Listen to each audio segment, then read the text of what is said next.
did he actually know what made a good tune when you wrote them for Simply Red?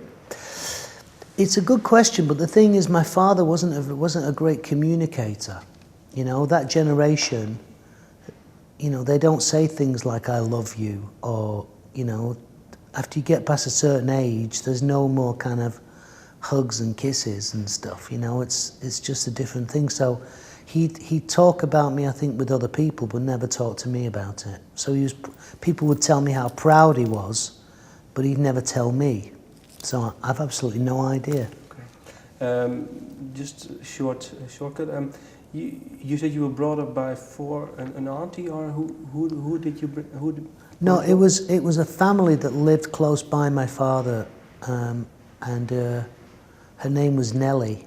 Nellie and Alf were the parents, and they had 4 girls. So when I was 3, the youngest girl was about 13, and she and the other sisters bought Beatles LPs and bought music, and you know, I would listen to them. They'd be looking after me, and I'd be listening to them while they were playing music, and so I kind of got passed down through all of the 4 girls until I was about 9, and then from 9 onwards, I sort of pretty much looked after myself. Okay, and so they were actually really important for you in your music upbringing too. Yeah. Okay. Well, your mom left. Well, the story is well known. You have met your mother. Is she into music? Does she do something with music? I don't know. I really don't know her. I really don't know much about her. I thought maybe because I read somewhere that you've spoken to her. Yeah, I did meet her, but it didn't work out. Okay. This album, American Soul, it's 12 numbers, songs on it. In the CD booklet you write, "Welcome to a New Beginning." How happy are you with the new beginning? I'm excited because I'm doing it in order to sort of start again. I have low expectations. I'm sort of playing smaller venues, and it's so much fun. You know, this album, American Soul, I want to say to people, don't take it so seriously. You know, it's fun.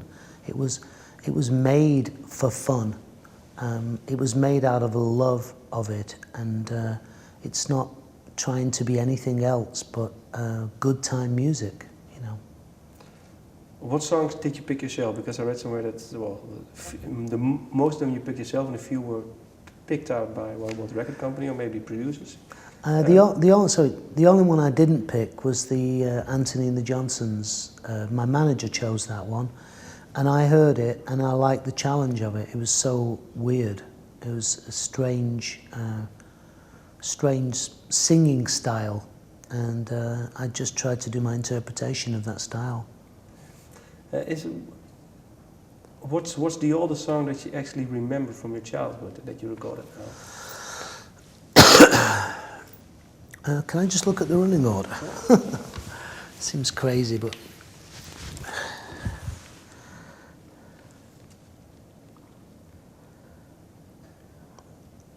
I think the earliest one would be "Don't Let Me Be Misunderstood" by the Animals, because I used to have that on a 45 vinyl very early on, and also "That's How Strong My Love Is" as well. I'm more familiar with the Rolling Stones version of that than I am with the Otis Redding one. But I love them both. I know them both very well now, but then I think I was more familiar. So "Don't Let Me Be Misunderstood" would be the first one, I think. And how did you actually try to interpret these songs? Did you listen to the originals, or maybe Stones versions, maybe on and on, or did you just just have your own interpretation? Well, you know, I've been listening to them on and on for the best part of 25, 30 years. So I didn't really have to go back and listen to them again.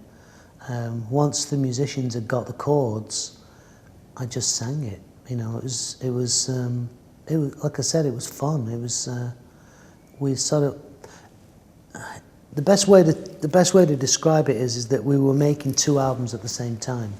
I've composed 12 original songs, and we've been working in the studio on these songs And during that time, while I was working on that, I got invitations from various members of the Rolling Stones to do gigs with them. Why?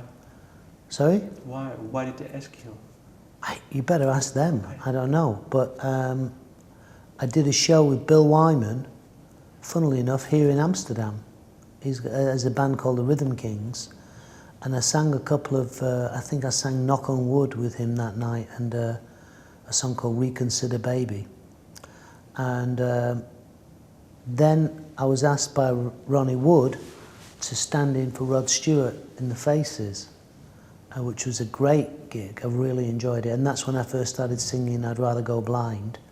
And then I was invited by Charlie Watts to sing with his Boogie Woogie band.